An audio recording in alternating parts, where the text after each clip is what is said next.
Axşamınız xeyir dostlar. Hər gecə bir nağıl dinləməkdən yorulmadınız ki? Elə isə keçid alaq növbəti nağılımıza.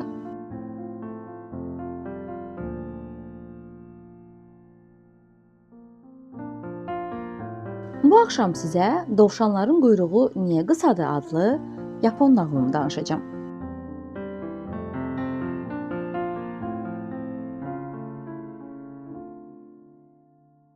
Əgər siz dovşanların quyruğunu çox qədim zamanlardan belə balaca olduğunu düşünürsünüzsə, bilin ki, çox səhv edirsiniz. Çünki bir zamanlar dovşanlar da tülkülər kimi uzun, tüklü və yaraşıqlı bir quyruq sahibi olublar.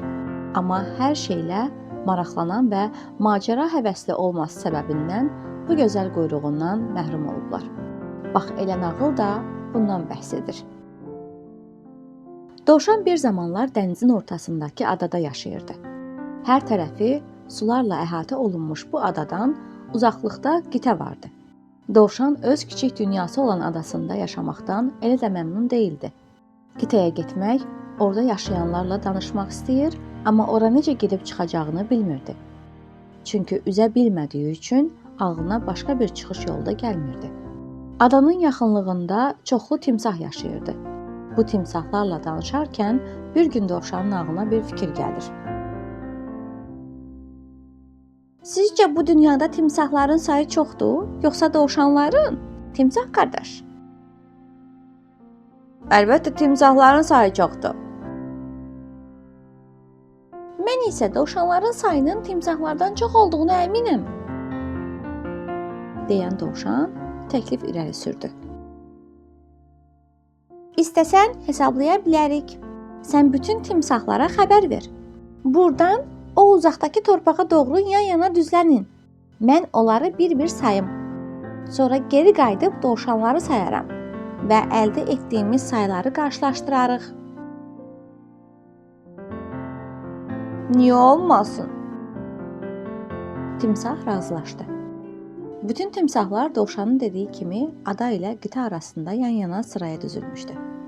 Dovşan timsahların üstündən tullanaraq 1, 2, 5, 15, 50, 100-ə qədər sayaraq qitəyə doğru irəliləməyə başladı. Artıq son timsaha növbə çatmışdı. Dovşan qitəyə ayaq basmasının sevinci ilə geriyə doğru dönərək bağırdı. Ağılsız heyvanlar! Sizin beyinsiz kərtənkələdən nə fərqiniz var ki?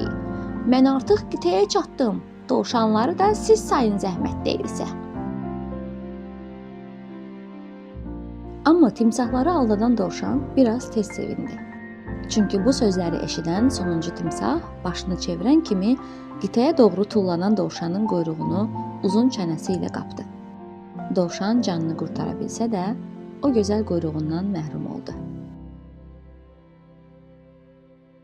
Bax, elə dovşanlar həmin gündən bəri adadan xilas olmağın xatirəsi kimi uzun quyruğundan qalan kiçik parçanı gəzdirirlər.